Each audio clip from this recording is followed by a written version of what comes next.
The WWE King and Queen of the Ring Premium live event is just a few days away. The WWE will be going overseas again, but this time to Saudi Arabia. Let's see if this crowd will be as lively as the fans were in France for Backlash. Of course, with an upcoming PLE, that means it's time for some predictions. The King and Queen of the Ring tournament has been giving the fans some really great matches leading up to the finals. We are still waiting to see who will advance from SmackDown for the finals, but don't worry, I'll cover that too. Let's get started with the King and Queen of the Ring. For the King of the Ring, we already know that Gunther beat Jey Uso to advance to the finals. As for SmackDown, it's still to be determined, but since we got Gunther in the finals, I see Randy Orton beating Tama Tonga to advance to the finals. Randy mentioned in the first round he'll be coming for Tama Tonga, and besides, no one wants to see Tama Tonga versus Gunther. Tama is too new to the organization to give Gunther a real push he would need, so booking Randy versus Gunther will give a great match, and Gunther will benefit greatly by beating Randy. The Ring General will become the Ring King General. For the Queen of the Ring, this one is a bit more challenging to predict.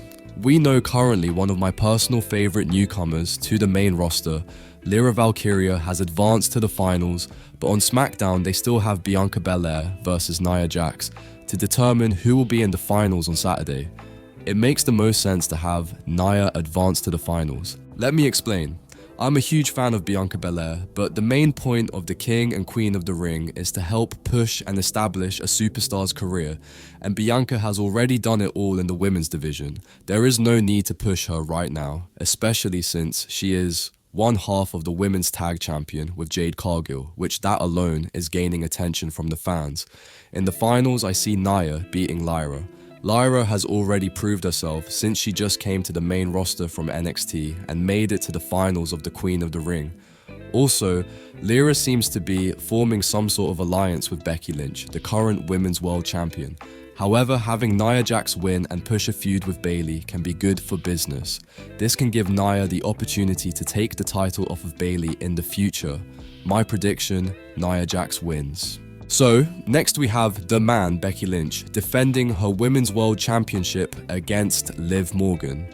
Liv Morgan has been on a rampage recently with her Liv Morgan Revenge Tour. Rhea Ripley relinquished her title due to an injury to her shoulder from Liv.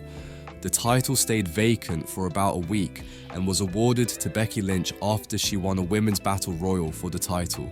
And since Liv wants to take everything that Rhea loved, that includes the Women's World Championship. Now, we're not entirely sure when Rhea will return, but to have amazing storytelling, it would make sense to have Liv finally beat Becky in a one-on-one match.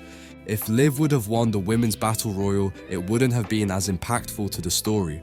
But if Liv beats Becky now, it shows that Liv can hold her own against a champion that Rhea already beat at WrestleMania and wins over the crowd in believing the Liv Morgan and Rhea Ripley rivalry will be something we'd want to see. So I believe Liv wins. Next up is Sami Zayn versus Chad Gable versus Big Bronson Reed in a triple threat match for the Intercontinental Championship. Sami has done a great job in being a champion after taking the championship off of Gunther and his legendary title run. What made this even better is that Chad Gable gave a great heel turn. We didn't see it coming, but we sure do love it. Chad Gable is the new Perk Angle, and this is an amazing way to book him. You have the good guy in Sami and the bad guy in Gable. How can this be better? Throwing in an angry Bronson Reed into the mix because of a title shot ruined by Chad Gable. Reed had an opportunity to get back at Gable one-on-one, but that match was also interrupted by an angry Sami Zayn. For the past few weeks, these guys have been attacking one another at any given opportunity. This is going to be a great match. I think Sami is going to retain his title, and for some reason I believe that the Alpha Academy will be affected in the near future due to Gable's loss. And now for the main event, the WWE Undisputed Universal Champion versus the United States Champion Logan Paul. But this isn't a title unification. Logan Paul made that known during the contract signing on SmackDown. Although Cody thought he'd have the opportunity to become a Grand Slam champion, it looks like only the Universal Championship is on the line. Personally, I'm okay with that. I'm not a fan of title unifications because it takes away opportunities from other talented superstars holding the mid-card title.